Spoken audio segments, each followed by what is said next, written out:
This is the politics of everything, and I'm your host, Amber Daines. Welcome to the podcast where we want to discuss the politics of everything, from money to motherhood, nutrition to narcissism, startups to secularism, the environment to equality, and much more. Our guests are experts in their field or topic of choice, even if you've not yet heard their name. This is a bipartisan podcast, so while we love exploring varied views and get a buzz from a healthy debate, by no means is this a one-sided forum for any one political view. So please listen up and enjoy the politics of everything. Transformation is a term we all embrace at some stage of our lives. From relationships to our bodies, perhaps our careers or even our spiritual beliefs, they're all part of what we can transform throughout our life. But what if you need a bit of a boost? Meet Kylee Fitzpatrick, who's an expert in transformation and uses the power of storytelling to impact performance. In fact, I've actually heard her be called Australia's Oprah. She's an entrepreneur, influencer, and compassion activist. She's the founding partner and coach at the Performance Code and founder of Team Women Australia. Kylee is also the mother of 3 children. With over 25 years in the spotlight, Kylee is known for her expertise in marketing to women and developing content that effectively engages women on issues that are the very most important things to them. Welcome, Kylee. Hi, thanks. So let's start at the beginning. As a kid, what did you dream of becoming when you grew up and why? Wow, an aerobics instructor, actually. Leg warmers and all? Yes, actually, that was the era. My mother was an aerobics instructor, and I remember going to the local community. Well, she was a part-time instructor, so on the weekends she'd be at the local community hall, and I would go obviously with her. And to me, she just looked like she had so much fun, and at the same time, she was having a real positive impact on improving, women's lives. Oh, that's fantastic. So did you ever do some training in that area, or did you sort of divulge into a different career as you got older? I did, actually. I always had a passion for sport, so I'm very, all through school I was always involved in, everything to do with sport. But oddly enough, I kind of had this midlife crisis in my corporate career many years later. And when that happened, I actually went and studied to become a personal trainer. So I was fully qualified as a personal trainer for some time. How funny. And that corporate career, what was that and what did that teach you? I started out and pretty much spent my career in media marketing. My the early part of my career, I was specialising in the area of research and using the research to inform kind of business leaders. And the thing that I discovered in doing that job was actually how powerful data can be to impact people's performance. Specifically, my job was to analyse data and interpret the data and basically tell a story with the data in using it for editors who would then translate that into stories to impact the growth of the readership of the paper. And we would also give those to sales teams, and they would use it in their sales presentations to impact the revenue performance of the paper. So it's quite a forensic approach to storytelling, which probably leads into maybe why you're still interested in storytelling, and we'll get to that in a moment. But on today's word and topic, which is transformation, and it's a really big concept, but I know professionally you do call yourself a transformation and storytelling expert, and you specialise in breakthrough performance. So for you, what does the word transformation really mean, and how do you really play that out in what you do? For me, transformation is about the creation of something new, and that could be certainly in my own personal experience. It could be in an individual's personal experience. When you see something new for the first time, you have this experience of, transforming something. And then there's also, transformation in physical objects, the change of things, once was something and then it becomes something completely new. I mean, we often hear people say, oh my gosh, she got a new haircut and she completely transformed. The physical transformation, yes. That's right. That's absolutely right. The thing that I've noticed in particular, I think this is the connection for me with stories, is that when you share, when you listen to somebody tell a personal story, what happens is people see things that they've not necessarily seen before. They kind of saw something new in themselves that they hadn't quite seen before. And what happens is it gives them a new view. It gives them a new perspective, a new opening. And when they get a new opening and a new insight, that leads to actions that they hadn't seen before. So it really does have this connection between seeing something new and then making changes in your life in order to give yourself your own personal experience of transformation. That's a great way to sum it up. And I know your business, The Performance Code, specialises in working with executives and leaders and entrepreneurs to create those breakthroughs in performance. Are we talking about a degree of physical transformation, given I know you're very fit and I've seen your gym routines on social media? Everyone look those up. But what else? I mean, what else are we talking about when we're looking at that breakthrough in their performance? Look, it comes down to a couple of key things for me. It's a combination of making sure you got the right plans in place. So often when I talk to people about, well, what really is performance comes down to simply two things. It comes down to having the right strategic plan, knowing what it is you want to do, where you're heading and what your goals are. But most people end up focusing purely on those things, like the vision and the purpose and the goals and the action plan, and really great with coming up with the action plans and and then communicating those plans with their staff and getting them all on board and everyone's really inspired, and except then they don't get the results that they want. So the second part that I mostly work in is the area of how to have people kind of produce the results that they're committed to. And it's not so much about the plan, it's about how do they deal with what gets in the way of them being able to impact that performance. What are the barriers that get in the way? What are the things, the obstacles? How do they be effective in the way they communicate with others in order to have the right outcome that they want? So performance ultimately then comes down to those two things. It's about, have you got the plan and the strategy in place, which is obviously all my corporate background, and then what are you doing to make sure that the people who you are expecting to impact performance are positively set up in a way that they can be effective? Like, are they set up for success? Is it an environment where they can communicate effectively? And are they set up where they're okay to experience failure and, those kind of things? That's really interesting. So is there some examples of some of the common barriers that you've come up against, with multiple clients? Is there a bit of a theme to this sort of stuff that people are really grappling with in the modern workplace? If I had to point out one theme, it would be communication, the breakdown that people experience in their effectiveness to communicate effectively. People are often, for example, in meetings where I even remember myself, my last role as the head of change and strategy planning at News Corp. And, I was in an executive meeting. There's about 10 to 12 of us in the meeting, and we were on a steering committee and we were accountable for the transformation and restructure of the business. And here I was, I was one of two women in the meeting, and we were about to get started in the meeting. And I noticed two individuals actually gossiping about one of the other colleagues that wasn't in the office. And wasn't attending that meeting at the time. And they were blaming him for why certain things in the project were not being achieved, like the results weren't getting produced. And I had this thought to myself, well, that's really inappropriate. The guy's not even here to actually respond to what you have to say, but what you've now just done is you've, in public, in front of the rest of the team, communicated that he's the one responsible for the breakdown. Now, of course, in there I am saying to myself this stuff, also not speaking up about what was happening. So, two things that were happening there. Firstly, people are not responsible for their communication in what they say and the impact that then has on the team's ability to impact their performance.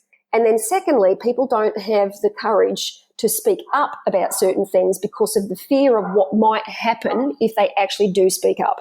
Absolutely. And I think I've had those experiences in my own career as well. And it doesn't just happen when you're younger. Like, you think, the older people would perhaps stand up, but do you find that it's not necessarily generational, or do you find the younger generation these days perhaps are a little bit more forthright in their communication style? I think everybody's so different. I know plenty of younger people who, in fact, I have worked with some young entrepreneurs who are quite the opposite, so they don't necessarily speak that forthright. So I really do think it comes down to the individual. Talking about generations, though, I've got 3 kids, right? So I can, they're pretty unleashed when it comes to saying what they need to say. But again, they say what they want to say without any knowledge about the impact it has on the people around them, right? I've seen That's my kids. Right, the no filter thing that kids seem to get away with. That's exactly right. I've got my kids will be sitting in a restaurant and there'll be some person who seems quite overweight and they will make a comment. They'll just stare at them and make a comment. That's called not responsible communication. At the same time, it's being straight, right? But as adults, we actually stop communicating all of the things that are in the hidden. So I think this is one of the key areas that I end up. There's usually the access to performance is being able to identify with people what is the thing that is unsaid. What are the conversations that you're having with yourself, about others, and about the environment that you're actually not willing to tell the truth about? Because it's actually that prevents us from being able to be effective in our performance.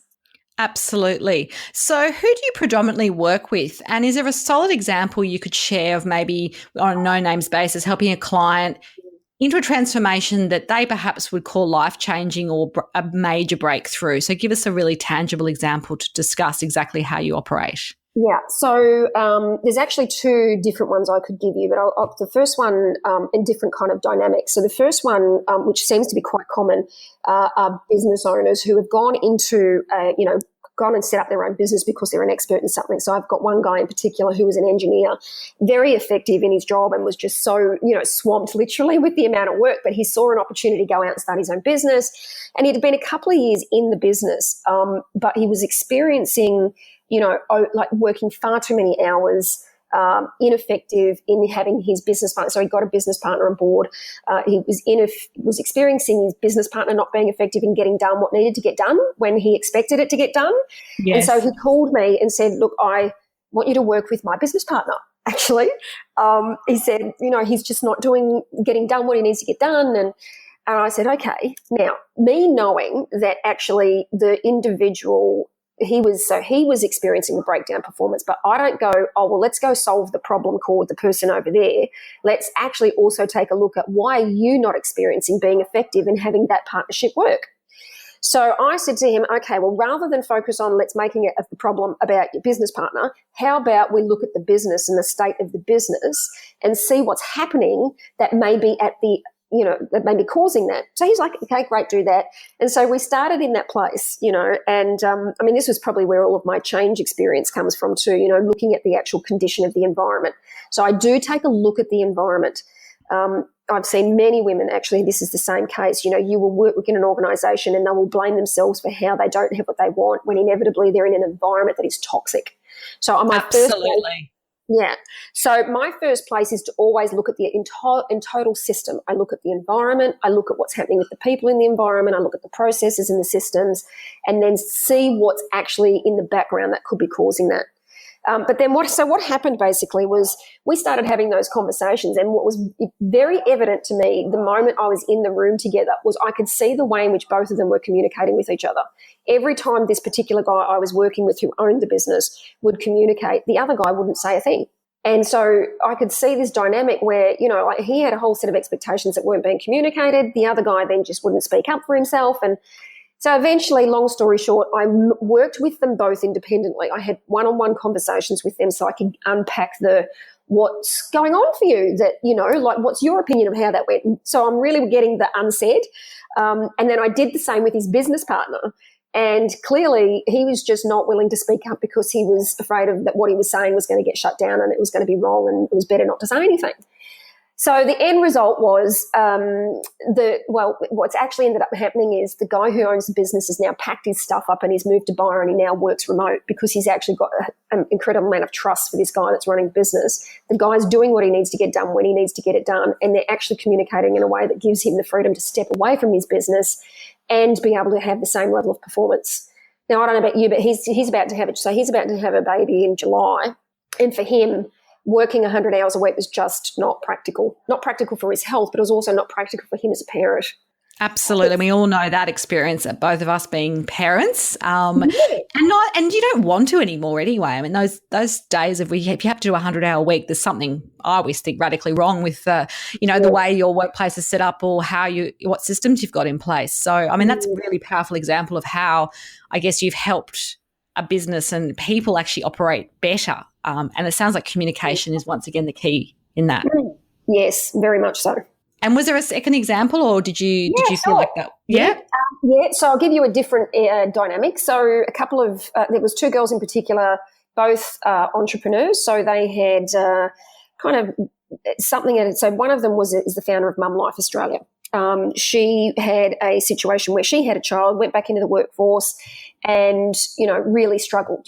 Probably she did say actually it was because she had kids later in life. She felt like she really should have things handled and know what she's doing by the time it gets there, except she had no idea what she was doing. So she really struggled with the balance of, being a mum and her confidence and getting back into the workforce. And she noticed that as along her own journey, the things that helped her was, connecting with other people and then having available resources and information that helped her make some informed decisions. So she decided to follow this kind of pursuit, and started setting up Mum's Life Australia, and, great product and great deliverable as far as how it would help women to feel more confident about, becoming a new mum and balancing that with their jobs. Except she wasn't having the cut through that she wanted, so she had to keep working in her old job to pay for herself to be able to launch this thing. And as one knows, that's really not sustainable as a mother, let alone, anyone doing something like that. So the thing that we worked on was being able to identify for herself what was the any kind of barrier she had in particular about her ability to exit out of her current job and move into the next one. And it was a bit of a surprise, actually, because the thing that we had no idea what it was going to be, but she'd been invited on numerous occasions to speak publicly about what she was doing. And every time that happened, she'd kind of go into a bit of a shell. And she would, spend deliberating about whether she should and shouldn't do it and what am I going to say, and I'm not really clear about how to communicate and, what's the point, and kind of really struggled to get her message out there. So after having done the work around looking at what had been happening in her personal experience, and just honestly, it was really about going back and looking at what happened for her. She hadn't had somebody to be able to see and communicate in a way where she felt safe that she could say everything about her personal experience, the decisions that she made. Because I tell you now, most people do not like to admit that they have opinions about themselves and others that they don't really want to talk about. But when she did that, she got this incredible amount of clarity about how she could communicate in a way that would resonate with other women who had exactly the same experience. So I got this beautiful little letter from her actually about having gone and spoken at a particular event, and she said she'd never had so much power in being able to communicate her story with clarity. And she said the people that had come up to her afterwards and were sharing their story back with her, she said it just made, it was just a miracle for her. Wow, that's powerful stuff. And personally, what sort of transformations have you gone through that have enabled you to become better at leading and activating this kind of change for greater good? Because I'm always a big believer that when you've experienced it yourself, you can definitely coach and mentor people, obviously with more clarity, because you understand, you have the empathy, you have the experience. Is there anything particularly for you that's helped you become a better practitioner at what you do? Wow. So you should know I have multiple transformations every day. My day Not just your hair. No, that's right. I have physical transformations, but I have a lot of mindset transformations to impact my performance, I tell you. But I suppose if I share the one that's most relevant to, the area of impacting performance and, the work I do with Team Women Australia especially, it was my own journey after having children. And this is kind of the bigger one, right? After having 3 kids, I went back. I was marketing director at News Corp at the time, and I loved my job. I had, great staff. We were doing big things, and but after I had my third child, so I had 3 children in under 3.5 years, and the third time, I was actually just desperate to get out of home and get back to work so I could have a nice warm cup of coffee, go to the bathroom in quiet, get totally me out. Respect that. That was authentically, that was really what was driving me. Did I really want to go back to work full time? No, I really didn't want to go back full time, but it wasn't like I also wanted to lose my job, right? So what happened was I remember the day so clearly, walking back into the office to have a conversation with my boss about coming back to work. And as I was walking through the corridor, I literally had this thought to myself, I just can't do this anymore. I cannot work full time with 3 kids. It's insane. And who am I thinking I am by trying to do that? Now, I didn't know this I wasn't present to it at the time, right? It's only now that when I got through that transformation work that I could see that was what held me back. So when I got into the meeting with him, I'm trying to have a conversation with him about, can I do my job in 3 days? And he's like, well, no, I need someone full time. And So I didn't say anything. I went, oh, well, I'm just grateful to have a goddamn job right now. And I didn't pursue it. I didn't push it. I didn't stand up for what I could do to make it work. I just backed right out. So what inevitably happened is I did end up coming up with a solution called, well, split my job. I'll take part of the strategy work, give somebody else, the marketing person who's now in the mat leave role, all the marketing stuff. And, I can manage that part-time. He said, oh, great solution. Now, of course, I did that, except I lost everything in that job that I loved. I was in an office working solo, no longer working on all of the leadership work, the business operation, the accountability, the forwarding of the business, blah, blah, blah. And so within about it was probably about 6 months actually, I was so bored. I was frustrated. I was resentful because my new office happened to be sitting outside of the boardroom where all the executives and me used to have our team meetings. And I would see them coming and going, and I would just get resentful. I'm like, this sucks, being politely saying. I had a bit more language behind how my real experience was. Yes. And I was really, really stuck. And now what happened was I started to go into default mode, which is to do what I would normally do when I know to get a result, right? And which is, okay, get a coach, get a mentor, go back and study. Oh, yeah, go and do an MBA while you've got 3 kids and you're working part-time. That's really smart. Although at the time, because you didn't have enough on your plate, clearly. Clearly, right? But at the time, I didn't have this view called, let's really look at it from that perspective. I kind of just got into the mode called, let's just get shit done, right? So I went back and started studying. I'm like changing my career direction. I read this article called, some 50-year-old marketing guy was made redundant because they're bringing in all these new stuff. I'm like, great, marketing's not the next thing for me. So I went, okay, what's it going to be? When to change? So I literally started doing all of that work, and to the sum, look, I busted a gut to do it. I really did. But what happened was, it wasn't until I was in this new change role, so it was about 12 months later because the company had restructured, and I got an email from our CEO at the time who sent out saying that one of my colleagues, the guy that I'd known, worked with for almost 15 years, had committed suicide. And I literally, it kind of, I've never cried in the workplace, right, until that moment. And I stood up and I just lost it. It kind of really nailed me. And I thought, what the hell am I doing? This is not, I'm not okay with this. And, I had no idea the degree to which what he was dealing with. And it kind of started to put me into a different place about how I was looking at my own situation. But then what made it, I suppose, worse, if it could get much worse, was that it also happened to be the day of my son's 7th birthday. Goodness. I went home that night, right, dealing with, you're not really going to start talking about the fact about how upset you are because it's your son's birthday. Just get over yourself.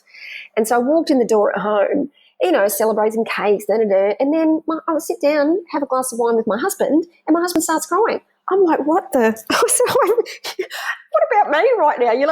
This is my days, my friends, blah, blah, blah. And I thought, I just had to park it, right? Anyway, he turns around and says, so we're going to lose the business. So he's got a cabinet making business. So we're losing the business and we're going to lose the house. I was like, what? Oh, wow. This is major. I wasn't quite expecting this, Kylee, when we started down this story. Yeah, you can imagine what was occurring in my world, right? I mean, I was flippant from being incredibly angry and upset to being, annoyed at him. Like, how could you let it get to this? To then turning around, having my son sitting there celebrating his birthday, dealing with myself called, oh my God, you got to blah, blah, blah. And I tell you what, that for me, that period was a real challenge. And that for me was the moment where I actually did realize it doesn't matter how, what you want to do in life, what plans you've got. You can have all the grand plans in the goddamn world. Like here I had mapped out my entire next trajectory with my career and what I was going to do and how I was going to do it. And I tell you, unless you've got power in the face of those particular circumstances, it matter. It really doesn't matter, because the only thing that ultimately really matters is our health and our relationships. And if we have no power in those 2 areas of life, we've got Buckley's chance of actually fulfilling on what we do want to contribute, when we do want to make a difference and we do want a great career and we do want to thank that. So that literally transformed my entire life, because I stopped making it about forwarding my objectives with my career, and I really got actually know, well, the work that needs to be done here is how do we bring both of these things into the mix. so that we can have, and I'm not saying have it all, like, because it really does take working on certain things at any particular time, but how does one, have power in the face of what we deal with in life so that we can impact the performance in areas of life that we do care about. And to be honest, I really do care about a career. I love working. I love making a difference. I love being a contributor. I can't Totally. I'm not interested in sitting at home doing washing and drop-offs at school. I mean, I love my kids, but that's not. So for me, that shifted my entire focus. I took actions that I'd never thought I'd ever take. I exited 23 years, I think I'd been in the corporate game. I never imagined that would be something that I would do, and I did it. I was willing to fail. I was willing to just get out there and actually focus on what really mattered. And it's not been an easy road, because I was used to having, the 6-digit income. I went from that to having nothing. I literally had to deal with myself about how I empowered my husband to become somebody to rebuild his business, which he's now done. I mean, just, I could go on, right? I think you get the nature of... Absolutely. Now, that's an incredible story. And I guess touching on the other side of what you do with Teen Women Australia, the idea of this powerful storytelling, which we did talk about a little bit in the beginning, and I love the idea that you want people to feel inspired, empowered, and I guess enabling more women to stand up for themselves like what you've had to do and living a courageous, compassionate and confident life. For you, why women, and how does that play out for you given your experiences? Well, it was an accident to start with, right? So initially when I was dealing with this all of myself, I went back to work after that situation with my husband and, having friends commit suicide and at the same time, I was struggling with my own return to work with what career I wanted. So I was going through a lot. What I noticed was when I started actually sharing openly with some of the other women at work, like they'd ask, you can have a cup of coffee and they, how are you going? And I actually would tell them. Whereas previously, mostly personal conversations like that were not something I'd be willing to talk about. So, this whole thing about what's personal versus professional, right? So I never would talk about that, but I did. I started talking about it and I started sharing with them about what my experience was really like. I started to share about how I was resentful about, not having the career that, I loved and blah, blah, blah. And every single woman said, oh, my God, that's actually what's happening for me. And I said, really? Because I had no idea, right? I'm like, we're talking about some of the senior executives at News Corp at the time. And I'm like, really? I said, I would never have thought. I said, you look like you've got it all handled. And I said, the corporate armour that they keep on, which we all keep on at some point. Yeah. And I was like, wow. And anyway, so I started telling them about what I was doing to get myself out of being stuck so that I could, do something else instead of tolerating the things that I didn't like.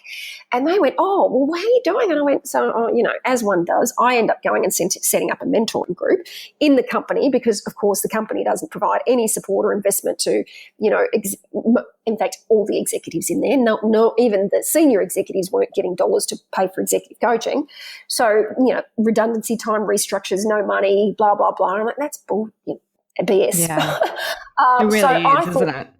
It really is. And look, nothing's changed in that area, by the way. Like even women I speak with now are, like I went to a 3% conference just recently in the creative industries of women trying to get tip the point over 3% of women in leadership. And I spoke to individuals, even those that are CEOs of those organisations, and even they were not getting money invested in coaching and empowering and that kind of stuff. So, but anyway, so what happened was I started mentoring some of them. I had 6, so we started, it was about 6 of us, and I literally just started applying the same thing that I was doing with myself, looking at their values and looking at your strengths and then working out what you really want next and let's create a pathway and blah, blah, blah. And so we did all of that. And within 6 weeks, because of even some of the incremental results some of them were getting, we went from 6 to 55 in the space of about 6 weeks. And, because they would talk to their friends and then their friends were like, oh, my God, can I join? And so we had women from Qantas, from Kellogg's, from the real estate industry. I mean, you name it, it was kind of blended, right? And so that is what started it for me. That's how it happened. We ended up, there was a woman there who had this incredible story. I'm like, oh, my God, you've got to share that. And she says, oh, I want to do this speaking thing. But she said, but I've got no confidence. I'm sorry, you're an ex-CMO of a FMCG company multinationally and you've got no confidence to stand up and speak. I was like, what's that about? Said, the imposter syndrome that we also all relate to at some stage. Yes, absolutely. But, she said, well, it's one thing to get up and talk about corporate budgets and blah, blah, blah. She said, but if I've got to share my personal story, I went, oh, God. I said, well, why don't we organise an event? And I said, you share your story. And I said, all we need to do is invite one other person each, and we've got 100 in the room. So, of course, that's what we did, and that's what happened. And that's kind of not looked back since then. So that's kind of how the female thing happened. I don't necessarily, so from a business perspective in coaching, as you can tell, like I work with men and women. I don't specifically, coach women. But so what I did was set, Team Women Australia up with the intention of having that support women. And the reason I did that was because we need a low-cost model that makes it accessible for women to get what they need. Because most of them who are struggling with this don't have the financial investment to pay anywhere from $150 up to $1,000 an hour for a coach. And they certainly don't have the money to go and invest in all these networking groups to attend to these different things, which, they've got to pay upwards of, $100, $200 just for membership. And then they've got to pay another $100, $200 to go on it. I mean, it just becomes too expensive. So that's why I set up Team Women Australia initially, and it just started to grow from there. And the more women who were getting inspired by seeing that they could be the ones that took action on the things that really mattered, the more that kind of grew. Now, if I was to look at evidence of why I think that's important, I don't know if you've watched it, but I would certainly recommend anyone watch the Michael Kimmel's TED Talk on why gender equality is good for everyone. And when I saw that, I just went, oh, my God. As a researcher, I'm like, yes, data finally from psychologists that tells us that empowering women is good for everybody. And that's what some people need. We've had Dr. Michael Kimmel was actually one of my early guests on this podcast, a gorgeous man, and I have so much time for him. But he definitely argues that case so well that even the skeptics, whoever they are, female, whatever, cannot dispute the evidence. And I think that's sometimes what we need in life to make things happen, although there's probably, even with that, so much more work to do. But I'd be curious to know, do you have any special mentors or inspirational people in particular that have guided you? They don't have to be well known, but, is there anyone that stands out for you, and what have they taught you about life? Yeah. So there's a couple of women in my family who, of late have become very inspirational to me. I mean, once I kind of went through my own personal transformation and got complete for myself about my own upbringing, which was, not straightforward, let's say. So my mother became incredibly inspiring to me. She's the daughter of, stolen generation. So my grandmother was taken away from her mother at 3 years old, and so her upbringing was quite traumatic, and she had me when she was only 15, and I look back and I think, oh my God, oh jeez, I can't imagine myself at 15 years old having a child. I know. So I was like, what the, although I spent most of my early adolescence and years really resenting her for not giving me the life that I think I deserved. But once I got complete about that, recognizing that it was up to me to create my life, I just became incredibly, this was the turning point for me about compassion, actually, because I not only I had to forgive myself for the relationship I'd created with my mother, but I also then forgave, my mother, who also had certain things that happened, where there was a whole world of forgiveness that had to happen. So, I mean, she's just remarkable. I mean, at the time, she was obviously only 15, 16 in high school, and then she became a cosmetics lady behind a cosmetics counter, and and I pretty much most of my life had the opinion that, well, that's kind of all she became, and I wanted to become so much more than that, right? So I had to really confront my own belittlement of my mother, but when I did that, it just transformed everything. And she's now an academic. I can't believe sometimes I say this now. I mean, she's an academic in one of the universities. Done PhD. She's now working with Indigenous, because I'm an Indigenous woman. She's now working with Indigenous communities to actually transform their experience in local communities to thrive. I mean, she's just bloody remarkable. That's incredible. What a story. No wonder she's your inspiration. So just to wrap up, what is the best tip you have for the business-minded people out there, or anyone really who's trying to get ahead in the politics of transformation? What would be your final takeaway? I would say well, two things, actually. Firstly, keep it real, and know that everyone is fighting a battle that we know nothing about, especially, if we're talking about in business. We have a tendency to focus on that which we can see externally, but it's often there's a world that occurs underneath what's happening from what we can see.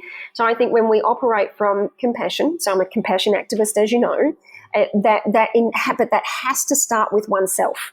So my best tip is do the work to have compassion for every single aspect of who you are in life, about, how you speak to yourself, how you speak to others, what you did and what you haven't done, even those things that you haven't done, that you wish you had done.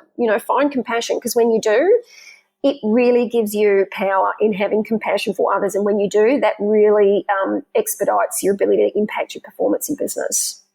I've so loved having you on The Politics of Everything. If you do want to connect further with Kylee Fitzpatrick, there will be some details on our show notes. Until next time, keep well. Thanks for listening today. If you've enjoyed The Politics of Everything, we thrive on feedback. So please add a short review and share the podcast with your network, your friends and family. I'm also always on the hunt for fabulous new guests. So if you've got a view to share and an idea how to get our listeners excited, please email me at amber@bespokecomms, that's BESPOKECOMMS.com.au, and we'll be sure to get back to you. Until next time.